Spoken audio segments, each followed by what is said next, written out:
All right, everyone, so we just covered musicality and we are knee-deep in the third instructor success pathway, working on cueing. So we are going to talk about the three-phase cueing model next.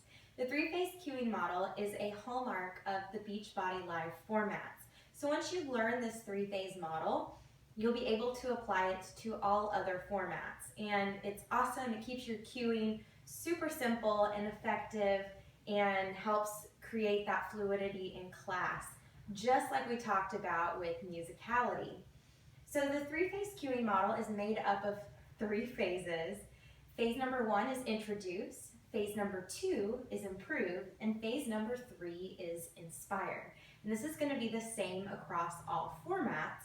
Also, your protein rounds that you'll receive do an incredible job of demonstrating this. So even as new instructors, obviously today we're going to practice what to say, but if you don't know what to say or you forget after the workshop, you'll be able to refer to your Turbo Kick Live rounds that you'll receive in the mail as a member of Protein, and they set an incredible example of all three phases of cueing and when it's appropriate to do that.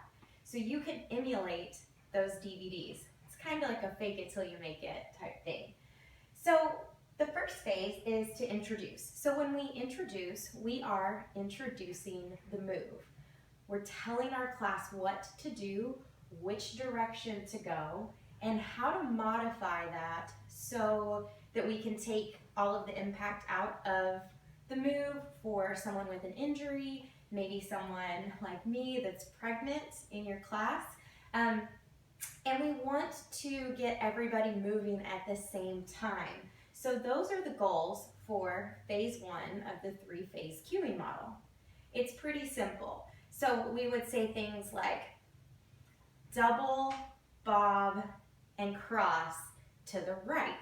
So see, we've introduced the move, we've said what we're going to do.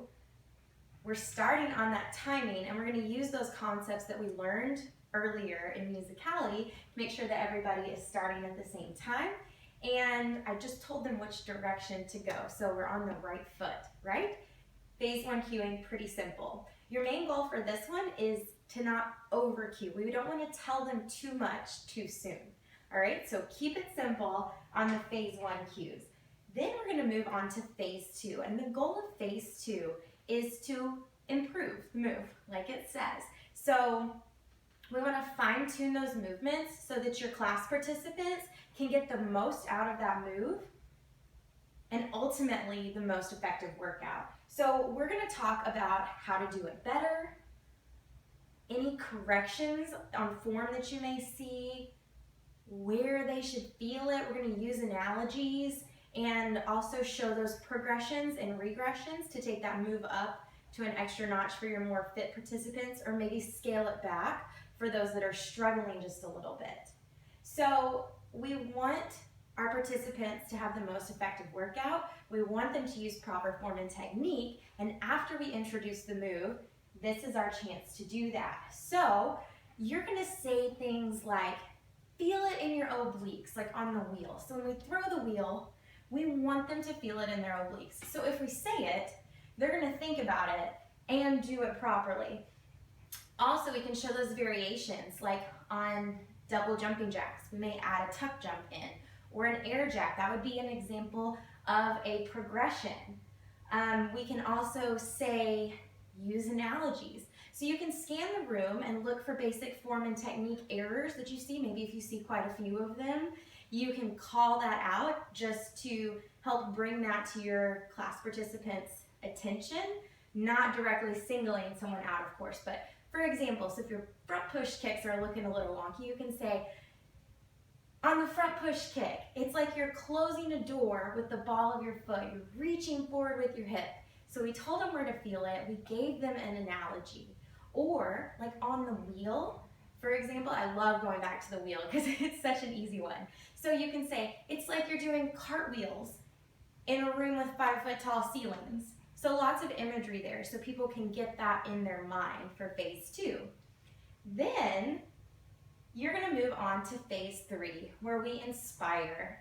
So this is where you can really let your personality shine. This is your chance to encourage everybody, to challenge them, to create that party atmosphere that Turbo Kick is. This is where the magic happens for you in that cueing. So you're gonna get everybody involved. You're gonna be super animated with your movements. This is your chance to get everybody saying, hey, and all that other fantastic stuff that really ups that energy in your class so you feel it. But I just want to take a side note. It doesn't make sense to use phase 3 cues on phase 1. So if I'm telling everybody, yeah, you can do it, right when I just said double bob and cross, it doesn't make a whole lot of sense, right? Or if I'm saying keep going or push harder, I don't want to tell them to push harder before I've told them what to do and how to do it. So it makes sense.